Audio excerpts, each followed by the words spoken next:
باجوہ صاحب کے یہ جو قصیدے گائے جا رہے ہیں یہ زمان پاک کی ملاقات کے بعد کا قصہ ہے. بھائی یہ کیا واقعہ ہوا؟ تو سیاست کے طالب علم کے طور پر میں تو متی پہلا سوال یہ کروں گا کہ کیا خان صاحب نے باجوہ صاحب کے بارے میں اپنا رویہ بدل لیا ہے؟ آپ کا کیا خیال ہے؟ انہوں نے تو ابھی حال ہی میں کہا تھا کہ وہ تو ہم سے ڈبل گیم کرتے رہے ہیں. حالانکہ یہ بات وہ شخص کر رہا ہے جو خود ٹرپل گیم کرتا رہا ہے. میں تو کہتا ہوں کہ جنرل باجوہ صاحب کی غلطی نے اپنی غلطی تسلیم کر لی اور خان صاحب نے کہا مجھ سے غلطی ہوئی تھی ایکسٹینشن میں. چلیں تو آپ کے خیال میں وہ رویہ بدل گیا خان صاحب کا؟ آپ پھر مجھے کہتے ہو کہ جی میں جب کوئی موضوع اٹھاتا ہوں تو آپ میرے بھائی خدا کا واسطہ ہے کہ میرے ذہن میں تمہیں تصحیح کرنا مقصود نہیں ہوتا. میں تمہارے ساتھ متی میرے پیارے بھائی لبرٹی لیتا ہوں کہ مجھے یہ گما ہے کہ میں نے تم سے زیادہ عرصہ یہ گھاس کاٹنے میں گزارا. صرف اتنی سی بات. بسم اللہ سر. نہیں سر. اچھا اب آپ بتائیے کہ کل جو چودھری صاحب نے ڈاکٹر ماریا ذوالفقار کو انٹرویو دیا ہے اس کے آپ نے چوندے نکات کیا نکالے؟ چودھری پرویز الہی صاحب جو آپ نے پورا اس کو اسٹڈی کیا. اب دیکھیں چوندے نکات تو یہی ہیں. سب سے پہلے انہوں نے کہا عثمان بزدار کو وزیر اعلیٰ بنانے کا فیصلہ جنرل فیض اور جہانگیر ترین کا تھا. پھر انہوں نے کہا کہ فی الحال 4 ماہ تو کچھ نہیں ہو رہا. یہ اب چودھری پرویز الہی صاحب کہہ رہے ہیں. اور پھر وہ کہتے ہیں کہ مارچ تک پی ڈی ایم کو اپنا ہوم ورک کرنا چاہیے کہ الیکشن کیسے ہوگا. یعنی اب موقع بھی دے رہے ہیں. ظاہری بات ہے مارچ تک کا چودھری پرویز الہی صاحب کہہ رہے ہیں. پھر یہ بھی کہا کہ مارچ تک معاملہ اسی طرح چلے گا. اور پھر کہا کہ جب ادارے سے بات ہوئی, جب پنجاب اسمبلی اور عدم اعتماد کی بات ہوئی تھی, تو انہوں نے کہا جب ادارے سے بات ہوئی تو انہوں نے کہا خود سوچ لیں آپ کے لیے کیا بہتر ہے. ہم نے انہیں بتایا کہ عمران خان سے بات ہو گئی ہے, تو انہوں نے بھی کہا یہ بہتر راستہ ہے. ایک اور سوال پر انہوں نے کہا کہ خان صاحب نے ڈبل گیم کھیلی ہے, نہ جنرل باجوہ نے ڈبل گیم کھیلی ہے. حالات و واقعات ایسی جگہ پہ چھوڑ دیتے ہیں کہ آپ کے پاس کوئی راستہ نہیں ہوتا. اور کہا جنرل فیض کا جہاں تک تعلق ہے آپ کے لیے بہت کچھ کیا ہے اور عزت دینے سے آپ کی عزت بڑھے گی. یہ خان صاحب جو ہیں ڈی جی جنرل فیض کے بارے میں کہہ رہے ہیں, D G I S I کے. اور پھر کہا کہ فیض صاحب کا معاملہ عجیب طرح کا تھا, اس کا حل یہی تھا کہ وہ ریٹائر ہو گئے. اور یہ وہی پرویز الہی صاحب ہیں جو کہتے ہیں چلو مشرف کو 1000 مرتبہ وردی میں. آپ اس جھکی بڈھے کو کچھ بکواس کر دیں گے اجازت؟ نہیں سر نہیں, آپ فرمائیں گے. میں نکالوں گا دودھ میں سے مینگنیاں. سر اب یہ سب کچھ سننے کے بعد آپ نے پورا تفصیل بیان کی نا, اب میں دودھ میں سے بھائی بڈھے کا کام یہی ہوتا ہے. نہیں سر آپ ماشاءاللہ نوجوان ہیں کہ نہیں مجھے کی میں بچھائی ہوں. جب یہ انٹرویو شروع ہوتا ہے تو ڈاکٹر صاحبہ ان سے پوچھتی ہیں کہ آپ کی پنڈی میں ملاقاتیں ہوئی ہیں. کہتے ہیں ہاں. اس کے بعد وہ اسپیسیفک سوال کرتی ہیں کہ آپ کی ڈی جی آئی سے ملاقات ہوئی, یہ آن ایئر کیا ہوا ہے. صحیح. وہ کہتے ہیں ہم نام تو نہیں لیں گے نا, کوئی بھی ہو. یعنی آپ فرض کرو آج کے زمانے میں ہمیں یہ مجھے اور تمہیں تاثر یہ دیا گیا ہے کہ آپ nothing to do with politicians, neutral. تو اس وقت پنجاب کے وزیر اعلیٰ چودھری پرویز الہی صاحب یہ فرماتے ہیں. آپ کیا فرما رہی ہیں جی, وہ تو نہیں ملتے ہیں کسی. آپ یہ نہیں کہتے کہ میں نام تو نہیں لوں گا. اس سے میں ہرگز یہ بھی اخذ نہیں کر رہا کہ ان کی انہی سے ملاقات ہوئی جس کی جانب بینکر نے اشارہ کیا تھا. لیکن ایک بات تو ہے کچھ ایسے لوگوں سے ملاقات ہوئی جن کی شناخت چھپانا پرویز الہی صاحب نے مناسب سمجھا. مگر نصر صاحب آپ بہت سینئر صحافی ہیں, میرا ایک سوال آپ سے بنتا ہے. اگر ایک طرف کاف لیگ کے چودھری پرویز الہی ہوں اور دوسری طرف ڈی جی آئی ہوں جو پریس کانفرنس میں اعلان کرتے ہیں کہ اب ہم آئینی حدود کے اندر رہیں گے, تو آپ کس پہ یقین کریں گے؟ بھائی میں تو D G I S I کی بات پہ کروں گا. میں نے اس دن بھی آپ کو کہا تھا ٹرسٹ بٹ ویریفائی. میں کہوں گا یار یہ سیاستدان ہے, روپ ڈالنے کے لیے بڑک لگا دی ہوگی, میری تو ملاقاتیں ہو رہی ہیں یہ. لیکن میرے لیے ذرا مشکل ہوگا کیونکہ دونوں نے حلف اٹھایا ہوا ہے آئین کے دفاع کا. پیارے میں کیا کریں, کس کے نہ حلف یاد دلاؤ. آپ نے مجھ سے ایک اسٹریٹ سوال کیا تھا. میں سیاست کا ادنا طالب علم ہوتے ہوئے میں کہوں گا یار سیاستدانوں کو ذرا عادت ہوتی ہے سائیں نہیں کم ہے, اور ایسے میرے بہت سارے. تو یہ جو جنرل باجوہ صاحب تقریر کر کے الوداعی شہداء کی تقریب سے اور اتنا بڑا اعلان کیا, پھر بھی پرویز الہی صاحب کہہ رہے ہیں کہ ملاقاتیں ہوئی, انہوں نے تقریر فرمائی. تو اب ماشاءاللہ جنرل باجوہ صاحب باقاعدہ حیات ہیں, اللہ انہیں اور زندگی دے, خوشحالی دے, خوش و خرم رکھے. جس دن انہوں نے یہ بیان دیا, یہ دعویٰ کیا کہ جی ہم کنفیوز تھے کہ کس جانب جائیں, تو انہوں نے کہا کہ ہاں ہاں آپ عمران خان صاحب کے ساتھ ڈٹے رہیں. تو صرف ایک انہیں یک سطری بیان دینا تھا. پھر بھی آپ ڈی جی آئی پہ بلیو کرتے ہیں؟ نہیں پرویز الہی صاحب پہ نہیں؟ نہیں باجوہ صاحب کو بیان دینا چاہیے تھا کہ بھائی میں نے آپ سے کب کہا تھا. تو انہوں نے تو یہ تردد نہیں کیا اتنے دن گزرنے کے بعد. تو اب میں اس وجہ سے چونکہ کسی نے تردید نہیں کی کرنی چاہیے. بھائی وہ اب ریٹائر ہو چکے ہیں. نہیں ویسے وہ یہ کہتے کہ بھائی میں ریٹائرمنٹ کے بعد آپ کو خیال آیا ہے. جو پرویز الہی صاحب نے دعویٰ کیا ملاقات کا، یار انہوں نے تو یہ نہیں کہا نا. انہوں نے تو کہا میری ملاقاتیں ہوئی ہیں. تو یہ کافی نہیں ہے. نہیں پیارے دیکھو خدا کا واسطہ ہے، چلے مونس الہی کے بیان میں اور چوئی صاحب کے بیان میں فرق ہے. مونس الہی صاحب تو نام لے کر کہہ رہے ہیں.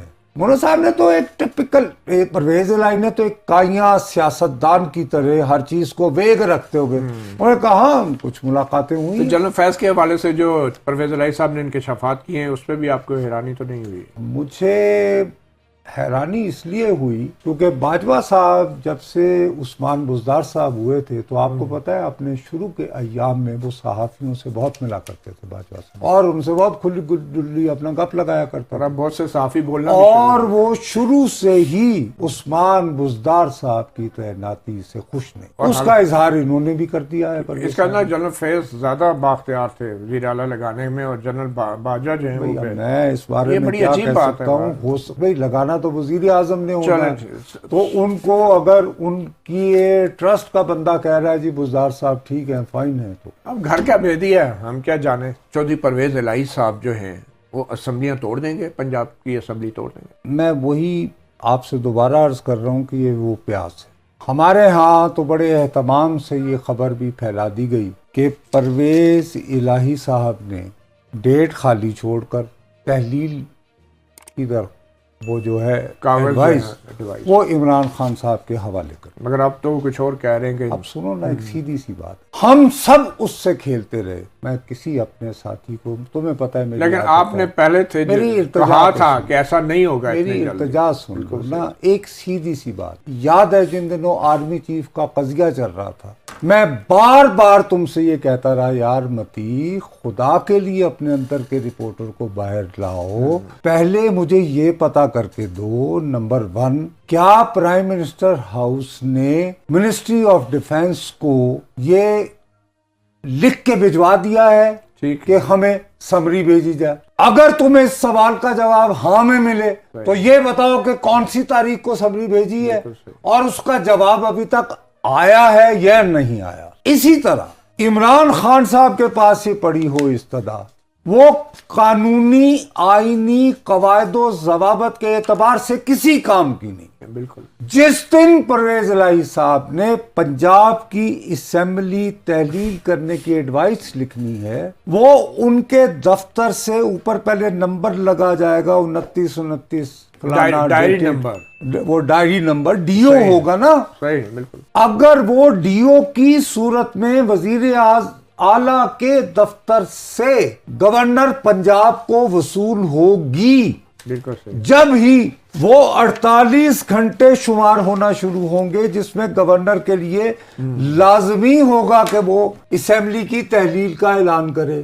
سوال یہ اٹھتا ہے کہ ڈائری نمبر لگائے بغیر، تاریخ کا تعین کیے بغیر آپ کیسے عمران خان صاحب زبان پاک سے براہ راست گورنر کو وہ بھجوا سکتے ہیں؟ یہ حکومتی رولز اور بزنس کے ہی مطابق نہیں ہے. آرڈر تو کر سکتے ہیں پرویز الہی. کیا یہ عوام کا حق نہیں پہنچتا کہ ہم انہیں بتائیں کہ تحلیل کا راستہ کیسے ہوتا ہے؟ میجورٹی پارٹی تو اگر اس کا لیڈر اگر آرڈر کرے اپنے اتحادی کو تو پھر ابھی تک کیوں نہیں ہوا؟ اب اتحادی یہ کہہ رہے ہیں، وہ کہتے ہیں کہ گزشتہ 3-3.5 سالوں میں پنجاب کا بیڑا غرق ہو گیا. تو وہ دوش کس کو دے رہے ہیں، اپنے اتحادی کو یا مجھے؟ جنرل فیض کو بھی انہوں نے لگوایا تھا، عثمان بزدار کو. ٹھیک ہو گیا. دوسری بات وہ یہ کہہ رہے ہیں کہ ہمیں مارچ تک انتظار کرنا چاہیے کہ ہمارے کچھ منصوبے ہیں. اور آپ کو یاد ہوگا میں نے آپ کو کہا تھا کہ یار یہ کچھ اب دیکھو انیشیٹوز لے رہے ہیں. مثال کے طور پر ان کا یہ انیشیٹو اور منصوبے تو بالکل ہوں گے. ہم میرے خیال میں وقت بہت کم ہے. یہ بتائیں اسحاق ڈار صاحب بڑے غصے میں، انہوں نے ایک انٹرویو میں کہا ہم نے پاکستان کا مفاد دیکھنا ہے، مزید ہم جو ہے ڈکٹیشن نہیں لیں گے IMF کی یا کسی کی بھی. تو حالات کس طرح جا رہے ہیں؟ کچھ خبریں تو اچھی دیکھو آئی ان کے پاس یہ تھوڑی سی بڑک لگانے کی تو گنجائش موجود ہے. آپ کو یاد ہوگا کہ نان ادر دین ہمارے سابق وزیر اعظم صاحب روزانہ کہہ رہے تھے کہ پاکستان دیوالیہ ہونے کے قریب ہے. اور تمہیں یاد ہوگا میں نے ایک نہیں 2 پروگرام کیے تھے, اس میں میں نے ہاتھ باندھتے ہوئے عمران خان صاحب سے استدعا کی تھی کہ صاحب آپ کو جو یہ دیوالیے کی پرسنٹیج جو فیصد جو تناسب مل رہا ہے, یہ صرف ایک پوائنٹ کو ذہن میں رکھا جا رہا ہے, CDS, اور یہ صرف ایک بیس ہے. اور میں آپ کو کوئی اندر کی اطلاع کے بغیر آپ کو یہ کہتا رہا یار سکوک بانڈ کی ہم نے پیمنٹ کرنی ہے $1.5 بلین. میں نے کہا وہ ہو جائے گی, اور وہ ہو گئی. بالکل اچھی بات. اب اس کا مطلب ہرگز یہ نہیں ہے کہ پاکستان کے معاشی مسائل حل ہو گئے. خام تیل کے لیے روس کے ساتھ تو بات چیت بڑی کامیاب اس کے بعد ان کو جو دوسری ایک ریلیف ملی کہ جیسے ہی انہوں نے سکوک بانڈ کی پیمنٹ کر دی تو ان کو سعودی عرب نے مزید 1 سال کے لیے $3 بلین کا رول اوور کر دیا کہ جی آپ اسے اپنے بینکوں میں رکھیں. یہ بھی بڑی ڈیولپمنٹ. بالکل. میں اس کے باوجود کہہ رہا ہوں کہ پاکستان کے معاشی مسائل حل نہیں ہوئے. میں نے پروگرام کا آغاز ہی اس داد فریاد سے کرتا ہوں کہ چکن اور انڈا, خاص طور پر انڈا, وہ بھی سردی کے اس موسم میں, صحیح, جو توانائی کی ایک آپ کے پاس ایک مین سٹرینتھ ہے, اس کی قیمت جب آسمان کو لگے گی. وہ عام آدمی کو پاکستان کی دیوالیہ ہونے سے غرض ہے یا اپنی صحت سے غرض ہے؟